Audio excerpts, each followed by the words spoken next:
चलिए सर आगे बढ़ते हैं, क्वेश्चन नंबर 7 पे आते हैं। अब क्वेश्चन नंबर 7 हमारे पास बोरिंग कॉस्ट का पहला ऐसा सवाल आ रहा है जिसमें आपके पास स्पेसिफिक और जनरल बोरिंग दोनों का जिक्र एक ही सवाल में। मैं रीड करता हूं, कुछ बातें डिस्कस करूंगा लेकिन इस सवाल को सॉल्व आप लोग खुद करेंगे।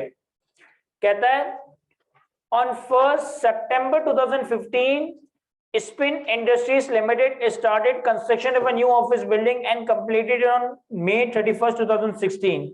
The payment made to the contractor are as follow. हमने 1 September 2015 पे एक ऑफिस बिल्डिंग की कंस्ट्रक्शन स्टार्ट की और 31 मई 2016 पे कंस्ट्रक्शन कंप्लीट हो गई। हमने कॉन्ट्रैक्टर को इन 4 दिनों पे पेमेंट्स किए हैं। 1 सितंबर 2015 पे 10 मिलियन पे किए, 1 दिसंबर 15 पे 15 मिलियन पे किए, 1 फरवरी 2016 पे 12 मिलियन और 1 जून 2016 पे 9 million. In addition to the above payments, company paid a fee of 8 million on 1 September 2015 for obtaining a permit allowing the construction of a building. कह रहे ये 4 पेमेंट तो आपने अपने कॉन्ट्रैक्टर को की है, इसके अलावा आपने 8 मिलियन 1 सितंबर 2015 पे कंस्ट्रक्शन की परमिशन के लिए पे किए हैं। तो टोटल एक तरह से 5 एक्सपेंडिचर्स हैं, 4 कॉन्ट्रैक्टर को और एक अथॉरिटीज को। The project was financed through the following sources, और प्रोजेक्ट के लिए पैसा यहां से आया। इसको रीड करने से पहले अगर मैं रिक्वायरमेंट को रीड करूं, calculate the amount of borrowing cost to be capitalized on 30 June 2016। 30 June 2016 को अंडरलाइन करें, ये आपका ईयर एंड है। 30 जून 2016 आपका ईयर एंड है। सर अगर ईयर एंड 30 जून 2016 है तो साल स्टार्ट हुआ होगा 1 जुलाई 2015 पे। कंस्ट्रक्शन कब स्टार्ट हो रही है?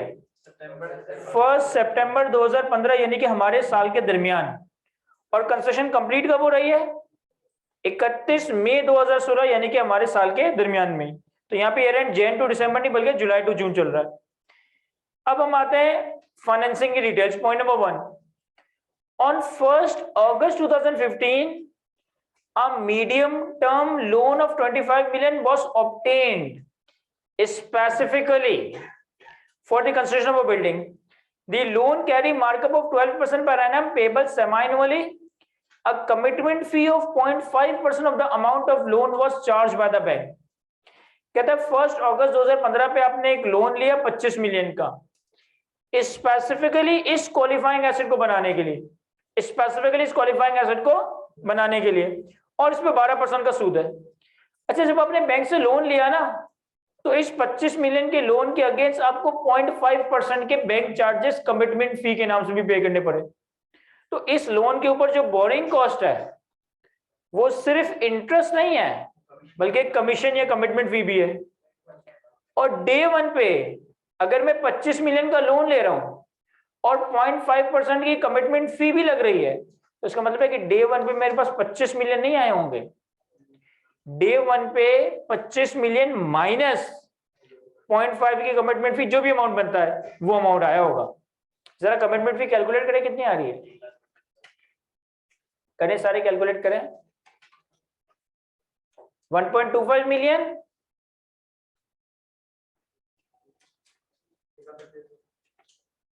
1.25 मिलियन बन रहा है, गलत बन रहा है। 1,25,000 आना चाहिए। ये 0.5% है, 5% नहीं है, ये 0.5% है। तो 25 मिलियन पे 0.5% 1,25,000 कैलकुलेट होगा। सही है? समझ आ रहा है ना मैं क्या कह रहा हूं? क्योंकि गलती में हम 5% ले जाते हैं। तो 25 मिलियन मल्टीप्लाई बाय 0.05 कीजिएगा, या 25 million multiply by 0.5 divide by 100 कीजिएगा, तो आपके पास 1,25,000 आ जाएगा। यानी कि 0.5 की कमिटमेंट फी 1,25,000 का मतलब है कि जब मुझे लोन मिला होगा ना, तो मुझे 25 मिलियन का नहीं मिला होगा, मुझे लोन मिला होगा 24 मिलियन 875,000 का। 24 मिलियन 875,000 इतने पैसे मेरे पास आए होंगे क्योंकि 1,25,000 की तो कमिटमेंट फी लग गई। फिर आगे कहता है surplus fund were invested in saving account at 8% per annum. जो भी पैसा अनयूटिलाइज होगा, सरप्लस होगा, उसे हम 8% पे इन्वेस्ट कर देंगे। On 1 Feb 2016 company paid 6 month interest plus 5 million towards the principal. 6 महीने के बाद आपने 25 मिलियन के लोन में से 5 मिलियन का लोन वापस कर दिया तो अब लोन कितना हो गया 20 मिलियन। अगर 25 मिलियन का लोन है और 6 महीने के बाद तुमने 5 मिलियन वापस कर दी तो अब लोन कितना हो गया 20 मिलियन। और सिर्फ लोन वापस नहीं किया, जो 6 महीने 25 मिलियन के लोन पे सूद है वो भी वापस किया। तो मैंने 1 अगस्त 15 पे 25 मिलियन का लोन लिया, 6 महीने बाद 1 फरवरी 2016 पे मुझे 25 मिलियन के लोन में से 5 मिलियन भी वापस करने और 25 मिलियन के लोन के ऊपर 6 महीने का जो सूद बनेगा वो भी पे करना है। तो यहां चीजें अब कॉम्प्लेक्स होती जा रही है Aahista Aahista. Point number 2, existing running finance of SIL, running finance facility of 28 million from bank A carrying markup of 13% payable annually. The average outstanding balance during the period of construction was 25 million. कह रहे हमारे पास bank ए से एक running finance facility आ रही है, यानी कि overdraft facility आ रही है, और इसके बारे में ये नहीं कहा कि ये स्पेसिफिकली है, तो इसका मतलब है ये कोई जनरल लोन है। कहता है 28 मिलियन की फैसिलिटी है जिसपे 13% का सूद है, लेकिन कंस्ट्रक्शन पीरियड में हमारा ऑन एन एवरेज बैलेंस कितना है 25 मिलियन।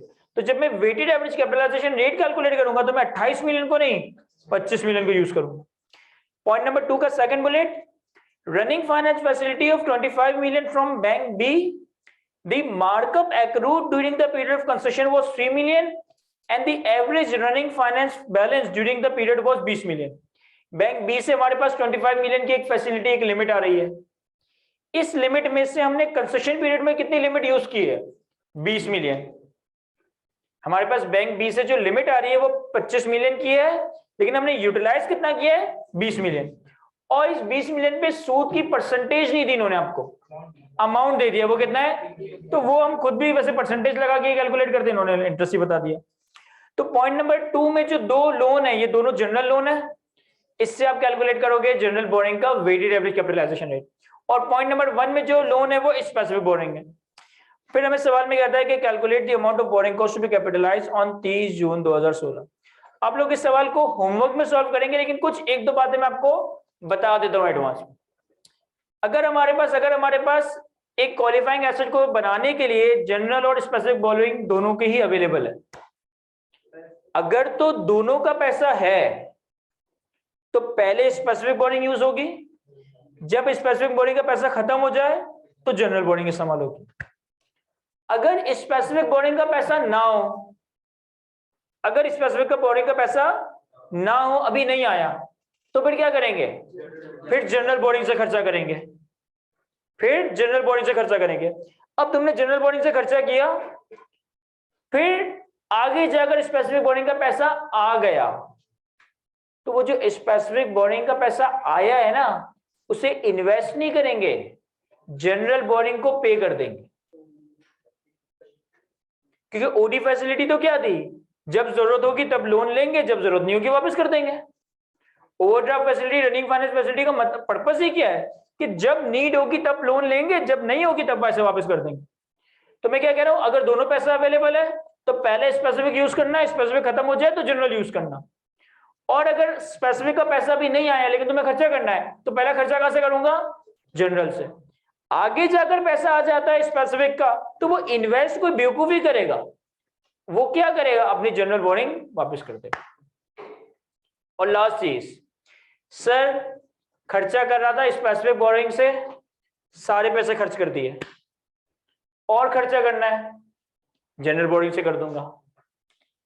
स्पेसिफिक बोरिंग के पैसे वापस करना है, अब क्या करें, पैसा था स्पेसिफिक बोरिंग का, खर्च कर रहे थे, करते गए पैसा खत्म हो गया, और खर्चा करना पड़ गया, जनरल बोरिंग से कर दिया। स्पेसिफिक बोरिंग के पैसे वापस करने की नौबत आ गई, लेकिन पैसे खत्म हो गए, अब क्या करेंगे, सर जनरल बोरिंग से पैसा लेकर स्पेसिफिक बोरिंग वाले को वापस कर दो। सर ये तो महंगा नहीं पड़ेगा क्योंकि जनरल बोरिंग का रेट ज्यादा है। यस ऑब्वियसली महंगा पड़ेगा, लेकिन आपकी स्पेसिफिक बोरिंग की रिपेमेंट डेट आ गई है ना, तो आपको वापस तो करना ही करना है। पहले प्रायोरिटी बता रहा हूं, पहले स्पेसिफिक बोरिंग यूज होगी, फिर जनरल बोरिंग यूज होगी। स्पेसिफिक बोरिंग का पैसा नहीं है और जनरल बोरिंग इस्तेमाल कर दी, तो जैसे स्पेसिफिक बोरिंग का पैसा आएगा जनरल बोरिंग को रिपे कर दोगे।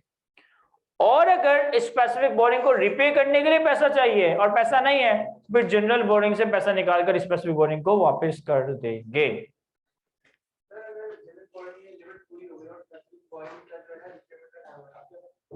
अच्छा, वैसे अगर ये सीन आ रहा है तो फिर तो ये कंपनी क्रैश कर गई। मतलब इन्होंने सवाल ये पूछा कि स्पेसिफिक बोरिंग की पैसे भी खत्म हो गए, जनरल बोरिंग की पैसे भी लिमिट पूरी हो गई और अब पैसे को देने या वापस करना है, तो फिर इसका मतलब है कि कंपनी डिफॉल्ट करने लगे। तो ऐसा तो एग्जाम सिनेरियो में नहीं होगा, प्रैक्टिकली होता।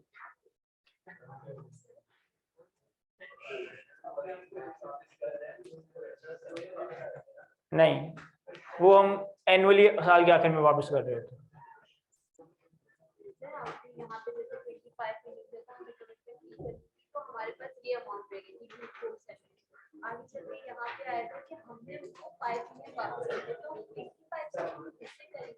नहीं, ये तो बैंक चार्जेस है ना। हाँ, बैंक लोन लेने जा रहा हूं तो बैंक चार्जेस डायरेक्ट हो रहे हैं, लेकिन बैंक की नजर में बैंक ने लोन तो मुझे 25 मिलियन का दिया है, उसको प्रोसेस करने में मुझे ब्रोकर को या बीच के एजेंट को कमीशन देना पड़ा। 25 से ही कंपेयर कर रहे हैं, 25 पे ही लगाएंगे।